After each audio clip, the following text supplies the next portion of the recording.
Baik, ini kita dikejar waktu ya, Bu Intan. Ya, Jadi mungkin kita langsung saja ya untuk sesi tema yang kedua, yaitu terkait upaya pencegahan kebocoran oleh penyelenggara sistem elektronik.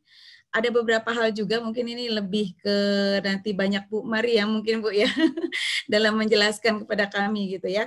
Ada 3 hal yang akan kita mintakan tanggapan atau pencerahan dari ibu-ibu.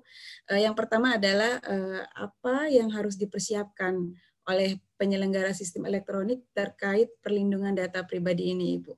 Kemudian yang kedua adalah sejauh mana tanggung jawab PSE ini bila ada kebocoran data dalam peraturan perundang-undangan dikaitkan dengan RUU PDP ya Ibu ya.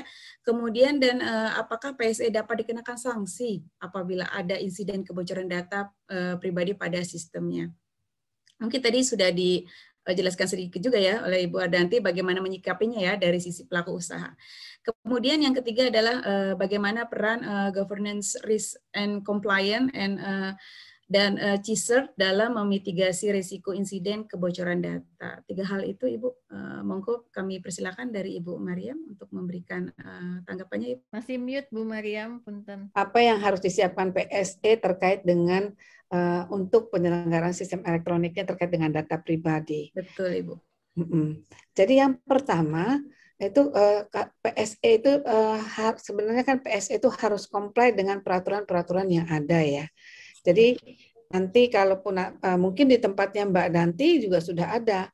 Pertama adalah juga mereka harus menyusun kebijakan di organisasinya, menyusun bagaimana organisasi itu menyimpan ataupun proses bisnis dari pengumpulan, mulai dari pengumpulan sampai pengolahan sampai penyimpanan terkait dengan data pribadi. Itu pertama ada policy yang harus dibuat oleh PSE. Kemudian juga teknologinya harus disiapkan oleh PSE supaya dapat menyimpan data pribadinya aman dan andal. Yang ketiga adalah terkait dengan SDM-nya. Jadi SDM-nya jadi semua harus memahami terkait dengan perlindungan data pribadi. Jadi dia juga SDM tersebut harus memahami regulasinya supaya bisa dia dalam melakukan kegiatannya di dalam perusahaan itu sudah comply dengan peraturan-peraturan yang ada.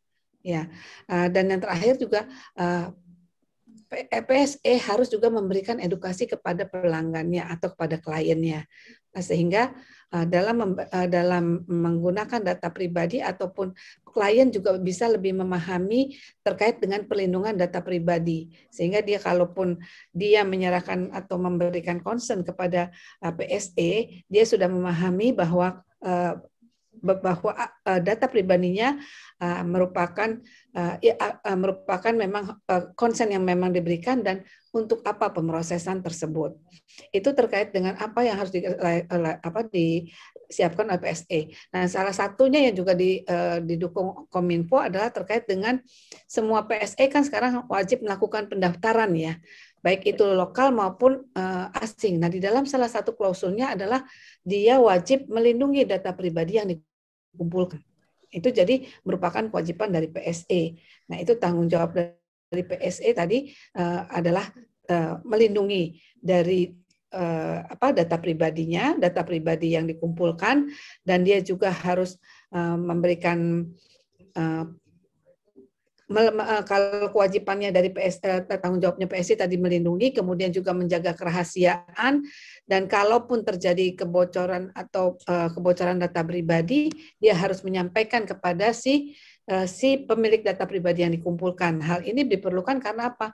Jadi kalau pemilik data pribadi dapat lebih lebih cepat menanggapi apakah dia harus ganti PIN, harus ganti password gitu ya, sehingga tidak digunakan oleh orang akibat dari kebocoran data pribadi yang ada gitu loh. Nah, kemudian terkait dengan sanksi di dalam RUU PDP itu memang akan ada sanksi. Sanksinya akan ada sanksi perdata dan pidana. Kalau perdata itu apabila memang dia tidak comply dengan peraturan, tetapi kalau misalnya sanksi itu merupakan pelanggaran, maka dia akan dikenakan sanksi pidana. Nah, ini untuk pembahasan terkait dengan materi sanksi itu memang saat ini belum dibahas tuntas ya oleh DPR. Nah, ini yang nanti kita ingin mengarahkan kepada lebih sanksi-sanksi itu perdata, meskipun akan juga ada pidananya ya. Nah, ini yang nanti kita juga belum tahu apa tanggapan dari DPR terkait dengan sanksi-sanksi tersebut. Mungkin itu yang bisa saya sampaikan. Ya, terima kasih Bu Mariam. Monggo Ibu Sinta Dewi. Terima kasih Bu Mariam. Suaranya Mbak Dwi agak kecil. Ya, silakan Bu Sinta Dewi mau menambahkan, nanti kemudian Mbak Ardanti, silakan. Dari segi tadi regulasi tadi sudah Bu dijawab, direspon oleh Bu Mariam dengan sangat komprehensif ya, baik dari RUU-nya maupun dari existing yang sudah ada begitu.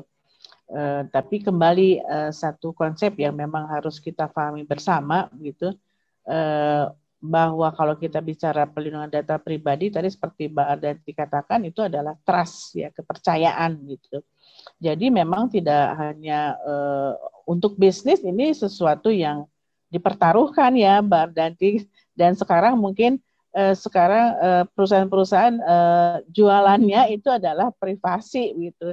Seperti kasus kemarin perubahan privacy policy-nya WhatsApp kan, dalam satu hari itu 25 juta user pindah ke Telegram, dan bos Telegram mengatakan habis kamu sih ngatur tidak benar ngatur privasinya. Nah, kalau di kami itu bagus nih. Jadi menjadi persaingan akhirnya di antara perusahaan-perusahaan, karena memang kepercayaanlah yang menjadi taruhan utamanya, apalagi untuk bisnis dan juga untuk pemerintahan gitu.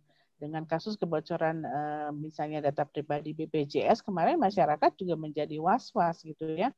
Pemerintah ini benar nggak sih ngurus datanya gitu? Sejauh apa sih tata kelolanya seperti itu? Jadi memang menambahkan bahwa konsep dasarnya memang kalau di dalam rezim hukum perlindungan data pribadi yang kewajiban besarnya itu sebetulnya bukan pada kita, tetapi pada pengendali dan pemroses data.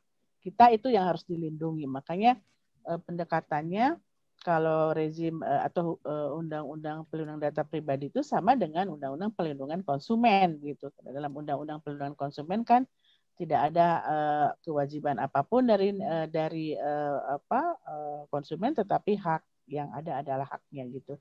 Jadi ini yang menjadi konsep yang mendasarnya. Kemudian tadi yang mungkin harus belum masuk itu secara spesifik juga tentang kalau terjadi kebocoran data pribadi itu belum masuk ke dalam delik gitu ya, maksudnya denda ataupun pidananya begitu. Tapi kalau ada kebocoran data ini belum ada pengaturan secara spesifik yang ada di RU, mungkin itu bisa juga nanti didiskusikan, sehingga memang yang menjadi keresahan masyarakat sekarang ini nanti di dalam RUU PDP bagaimana sih kalau ada kebocoran data. Tentu kan di sini pihak yang disangkakan itu juga harus membuktikan gitu ya. Kalau kita melihat pasal 26 kan tidak ada kejelasan masyarakat mengadu seperti apa, prinsip tanggung jawabnya bagaimana. Yang berlaku kan sekarang di Undang-Undang ITE akhirnya yang berlaku adalah 1365. Kalau di dalam hukum adalah perbuatan based on fault. Jadi artinya yang dituduhkan atau kita yang mengajukan klaim, kita yang harus membuktikan. Nah, ini jadi kesulitan buat orang awam. Bagaimana kita tahu misalnya Gojek sistem keamanannya sudah bagus, tata kelolanya sudah bagus, bagaimana kita harus membuktikan? Nah, yang ideal adalah prinsip presumption of liability, artinya beban pembuktian itu ada di pihak yang dituduhkan begitu. Itu juga yang di negara-negara lain itu seperti itu. Jadi kalau dari regulasinya sebetulnya itu sudah ada, tetapi belum maksimal. Jadi ini juga untuk kewajiban tadi menjadi untuk PSE juga ya, itu kewajibannya ada di sebagian sudah ada di PP, tetapi kan kalau di PP kan penaltinya itu adalah administratif begitu ya. Tapi kalau di RUU itu lebih keras lagi. Hanya memang betul Bu Mariam, jadi harus betul-betul dilihat mana denda, mana pidana. Nanti takutnya ini kayak undang-undang ITE lagi maksudnya tuh. Jadi nanti Mbak Ardanti jadi sasaran gitu ya, target gitu ya, itu jangan sampai terjadi. Artinya memang kalau bisa denda, tetapi pidananya itu kan sebagian sudah ada di undang-undang ITE. Jadi memang di dalam menyusun regulasi itu harus benar-benar berimbang begitu ya, berimbang dalam dipikirkan dari semua sektor. Hanya mungkin kalau saya agak sedikit worried-nya, khawatirnya dari kalangan pemerintah begitu ya. Pemerintah pusat sekarang sudah banyak yang mengubah kebijakannya, dari misalnya Kementerian Kesehatan sudah bergerak ya, OJK sudah lama sudah mengatur tentang data pribadi, kemudian KPU, kemudian kemarin dengan KPK gitu ya. Di pusat sih sudah mulai bergerak, tetapi yang saya agak khawatir itu daerah. Ya, kita itu dari Sabang sampai Papua ya, Merauke dulu ya. Nah, itu yang harus menjadi PR kita bersama begitu. Jadi dengan adanya acara ini sebetulnya sangat baik sekali untuk sharing kepada seluruh penjuru Indonesia. Mungkin gitu Mbak Dwi menambahkan saja. Baik, terima kasih Bu Sinta, monggo Bu Ardianti. Ya, makasih Mbak Dwi, Bu Intan. Kalau misalnya saya melihatnya ada 3. Kalau misalnya kita bicara tentang tata kelola pelindungan data pribadi, yang pertama itu people, yang kedua produk, dan yang ketiga proses. Nah, people itu paling penting. Kenapa people penting? Karena kalau kita misalnya mempekerjakan orang yang tidak paham tentang data pribadi di perusahaan, ya tidak ada yang berubah gitu, tidak akan ada suatu kebijakan internal yang akan berubah gitu. Nah, tetapi dengan adanya people atau orang-orang yang tepat atau orang-orang yang betul-betul memahami, akhirnya muncul inisiatif untuk memperbaiki tata kelola data pribadi. Nah, yang pertama itu data protection officer. Mungkin saya sedikit cerita kenapa sih kok ada tim kebijakan publik. Jadi kalau kami melihatnya ada dari seluruh regulasi-regulasi baik Indonesia maupun non-Indonesia, misalnya Singapura, Malaysia, sebetulnya tugas DPO atau tugas Data Protection Officer itu mirip-mirip, hampir sama. Yang pertama itu membaca regulasi, memahami regulasi dan bisa mentranslasi itu ke dalam kebijakan internal. Yang kedua pastinya dokumentasi, perjanjian, kontrak, dan lain-lain. Yang ketiga adalah untuk bagian mengunci rumah di teman-teman information security. Jadi ada 3, satu tim kebijakan publik yang mana dengan saya itu untuk tugasnya membaca regulasi, memahami regulasi dan mentranslasi itu ke kebijakan internal. Yang kedua adalah tim legal itu untuk membuat kontrak-kontrak dan dokumentasi, dan yang ketiga adalah teman-teman information security itu yang tugasnya adalah meng-hire vendor untuk menjaga keamanan data pribadi, dan juga tugasnya untuk melihat data mapping seperti apa yang dibutuhkan untuk suatu perusahaan. Nah, dari adanya tim data protection officer ini, kami sudah memiliki kebijakan internal. Jadi kita sudah punya juga, misalnya ada kebocoran data, itu apa yang harus kami lakukan, siapa orang-orang yang harus kami hubungi, tim manajemen siapa yang harus tahu, itu kita juga sudah ada. Tapi yang juga penting adalah ini DPIA atau Data Protection Impact Assessment. Nah, Data Protection Impact Assessment ini sebetulnya adalah kita ambil dari market practice yang sudah ada di luar negeri, Mbak. Jadi Data Protection Impact Assessment ini setiap adanya produk baru atau fitur baru, contohnya waktu kita mau menjalankan 2FA atau Two Factors Authentication, kita mengumpulkan data biometrik seperti itu, kita harus analisa sebetulnya data apa sih yang dikumpulkan, apakah ini data generik atau data yang berdasarkan peraturan itu data spesifik. Kalau data spesifik, mintanya harus seperti apa kepada pengguna. Berarti mintanya nggak boleh opt-out, tapi harus opt-in. Kita betul-betul harus izin dan mereka harus klik setuju dan harus tahu datanya diperuntukkan untuk apa, baru kita bisa mengumpulkan datanya. Nah, hal-hal ini yang kita tulis di DPIA dan kita berikan kepada manajemen, supaya manajemen bisa memiliki pertimbangan yang tepat. Kalau misalnya saya bikin fitur ini, artinya hal ini yang harus saya lakukan, dan risiko-risikonya apa saja. Dan yang kedua adalah tim information security secara keseluruhan. Jadi ada tim information security yang duduk di data protection officer, tapi ada juga yang sifatnya untuk menjaga security secara generik. Nah, tim information security ini memiliki beberapa inisiatif nih Mbak, yang mungkin bisa ditiru juga oleh perusahaan lain. Yang pertama bug bounty. Jadi yang namanya, betul kata Bu Sinta tadi, kalau namanya rumah itu kita udah jagain kuncinya seperti apa, pagarnya dari besi pun ada aja gitu yang mencoba untuk mengambil kesempatan. Nah, itulah kenapa kita punya program namanya bug bounty. Jadi bug bounty ini hacker-hacker yang white hacker atau hacker yang baik, kita sebutnya, itu mereka bisa melaporkan kepada kami dan mereka bisa mendapatkan apresiasi kalau mereka menemukan sistem kami yang lemah. Nah, yang kedua juga kita memiliki tim yang namanya incident response team. Jadi misalnya ada hacking, atau misalnya ada kerusakan terhadap data, atau terhadap sistem, atau apapun itu, kita memang sudah ada tim yang 24 jam ready untuk merespon suatu insiden. Yang terakhir kita juga punya tim Cyber Security Operation Center. Jadi kita timnya itu banyak sekali nih untuk kasarannya nih kalau dibilang security-nya banyak dan beda-beda tipe security-nya. Jadi Cyber Security Operation Center ini gunanya adalah melihat sistem secara keseluruhan. Dark web, mereka melihat terus dark web itu kasarannya ada nggak sih yang data kita yang masuk ke dark web itu diapakan atau segala macamnya. Jadi kami sih selalu berusaha untuk secara 360 mengamankan data.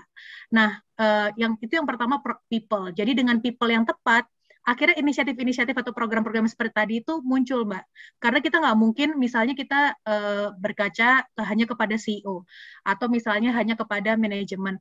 Kan background orang ini beda-beda. Jadi memang harus meng-hire orang yang tepat untuk bisa ada inisiatif yang tepat. Dari produk kita juga ada yang namanya number masking. Nah, number masking ini memang munculnya kenapa? Karena wanita sebetulnya. Jadi dulunya mungkin banyak orang yang terganggu, kebanyakan perempuan, karena dikontak oleh driver setelah selesai layanannya, dikontak untuk hal-hal yang tidak terkait sama sekali dengan layanan.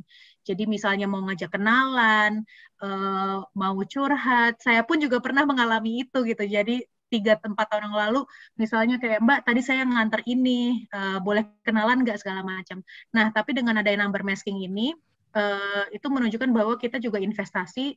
Kalau misalnya nanti Mbak menggunakan layanan kita, itu kita reroute ininya, nomornya. Jadi nomor itu tidak akan pernah berpindah tangan. Dan kalau Mbak layanannya selesai, Mbak hanya bisa ngobrol dengan driver itu selama 15 menit. Jadi kalau misalnya ada barang ketinggalan, 15 menit itulah harus ingat kalau barangnya ketinggalan supaya drivernya bisa ngantar. Nah, setelah 15 menit selesai layanan, itu akan ditutup kanal komunikasinya dan mereka nggak bisa hubungi Mbak lagi dan juga sebaliknya. Nah, itu adalah dari produk dan proses itu adalah yang tadi saya sebutkan, itu adalah dengan adanya kebijakan-kebijakan internal dan juga edukasi yang secara berkelanjutan gitu sih. Dan saya harap sih people product proses ini juga bisa diterapkan bukan hanya di perusahaan tetapi juga pemerintah gitu. Jadi dengan adanya peraturan ini kami harapkan itu nanti ada orang-orang yang di pemerintah ini menjaga data juga. Jadi kita bisa saling bertukar data apabila ada suatu program pemerintah, misalnya insentif, stimulus, tetapi dengan aman dan nyaman gitu. Terima kasih. Baik. Pembahasannya luar biasa ini. Luar biasa ya Bu Intan ya. Waktunya sudah lewat. Ini harus sering-sering sebenarnya ya acara seperti ini.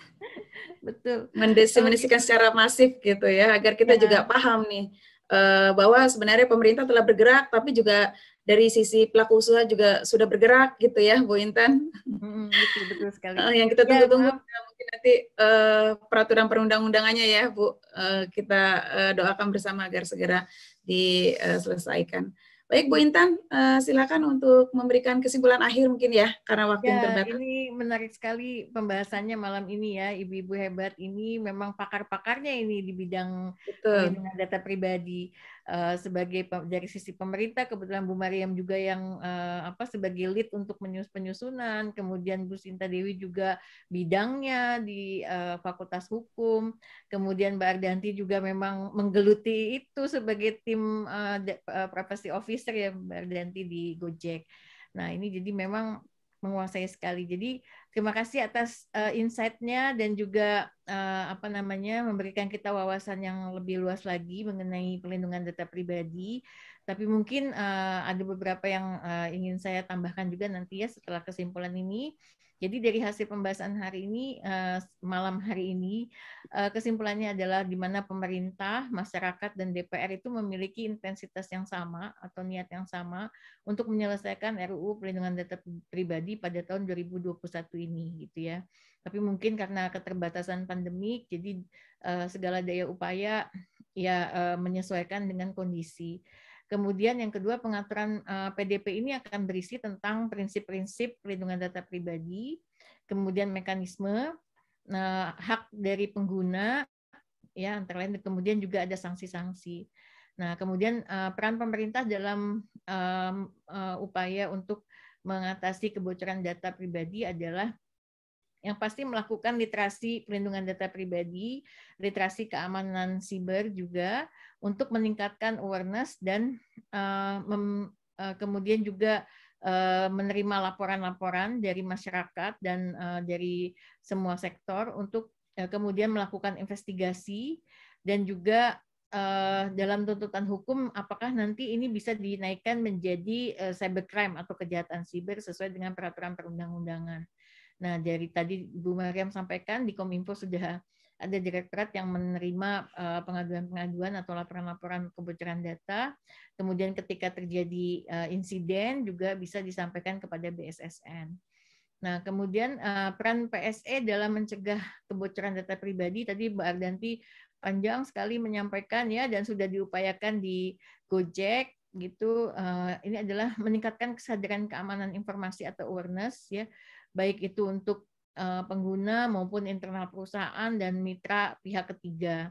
Kemudian juga meningkatkan kompetensi SDM pastinya dan penerapan tata kelola keamanan informasi seperti penyusunan kebijakan privasi, bagaimana data tersebut dikoleksi, dipertukarkan, diamankan, dimusnahkan, dan lain sebagainya ya. Kemudian juga upaya pencegahan dengan memperkuat Security Operation Center.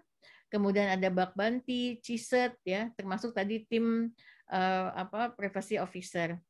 Kemudian peran masyarakat juga di sini adalah kita harapkan masyarakat juga lebih aware tadi terhadap scam atau fraud ya, di mana pasti tujuannya juga ada bertujuan secara finansial ataupun mungkin membahayakan dengan menggunakan data-data pribadi yang sudah bocor ini ya. Kemudian juga bagaimana data apa yang bisa di-sharing kepada siapa gitu, itu juga masyarakat juga harus lebih aware ya. Tadi juga seperti disampaikan ada data-data dari IKTP gitu, mungkin ini juga paling banyak sekali data IKTP seperti tadi disampaikan Mbak Ardanti sebagai KYC ya yang di-share kepada PSE. Nah, ini juga peran PSE juga harus bisa mengamankan data itu gitu. Nah, tambahan dari saya sebetulnya dari BSSN sendiri, jadi yang paling utama dalam pengamanan data itu adalah core-nya adalah teknik enkripsi ataupun teknik kriptografi. Jadi ketika kita mengimplementasikan teknik enkripsi dan kriptografi ini, maka ketika terjadi kebocoran ataupun penyadapan ataupun upaya-upaya untuk mendapatkan data itu sebenarnya kemungkinan kebocoran itu masih tetap ada, tapi datanya sudah tidak bisa terbaca lagi. Gitu. Jadi tabel yang kemarin terlihat jelas, yang nggak kelihatan cuma hanya passwordnya saja karena sudah di-hashing. Yang lainnya kebaca. Nah, ketika diimplementasikan data encryption, itu sudah tidak terbaca lagi tabelnya. Contohnya yang dilakukan adalah oleh WhatsApp ya. Yang kita tahu WhatsApp itu end-to-end encryption, dan ketika dia semua transaksi komunikasi kita itu di-encrypt dan ada file encryption-nya itu. Saya tahu, saya pernah juga melihat gitu ya, msg.enc kalau tidak salah di WhatsApp itu. Nah, itu juga memang itu yang sudah di-encrypt. Nah, ini apakah kita sudah mengimplementasikan hal tersebut? Nah, kami juga ingin mendorong dari sisi teknologi ya, teknologi database supaya lebih mengaktifkan mode-mode enkripsinya gitu ya untuk database ini. Kemudian juga literasi keamanan siber, tadi juga dari Kominfo sudah ada literasi digital, nanti bisa juga bersama-sama dengan BSSN untuk menyelenggarakan literasi keamanan siber juga gitu ya dalam satu wadah besar. Ini sangat efektif ya Bu Mariam. Kemudian juga CISET ya, penting juga CISET ketika terjadi insiden, ini pastinya ketika bocor sudah banyak diketahui banyak orang. Karena menariknya kembali juga mungkin agak sulit gitu ya. Tapi dengan ada kemungkinan juga bisa dihindari dengan penutupan akses mungkin ya terhadap data yang bocor itu yang sudah dilakukan oleh Kominfo misalnya, atau kemudian juga penanggulangan respon terhadap insiden tadi supaya tidak meluas kepada database yang lain ataupun sistem yang lain gitu. Ini juga harus dilakukan oleh CISET termasuk untuk pemulihannya. Nah, terima kasih sekali lagi saya ucapkan. Mungkin dari Mbak Dwi ada tambahan kesimpulan, monggo. Cukup Bu Intan, sudah cukup komprehensif dari Bu Intan tadi. Terima kasih Ibu Mariam, Bu Sinta, Bu Ardanti atas waktunya. Terima kasih sekali lagi. Selamat malam. Salam sehat untuk semua. Assalamualaikum. Ya, terima kasih. Terima kasih. Assalamualaikum warahmatullahi wabarakatuh. Assalamualaikum. Waalaikumsalam. Waalaikumsalam. Ya. Oke.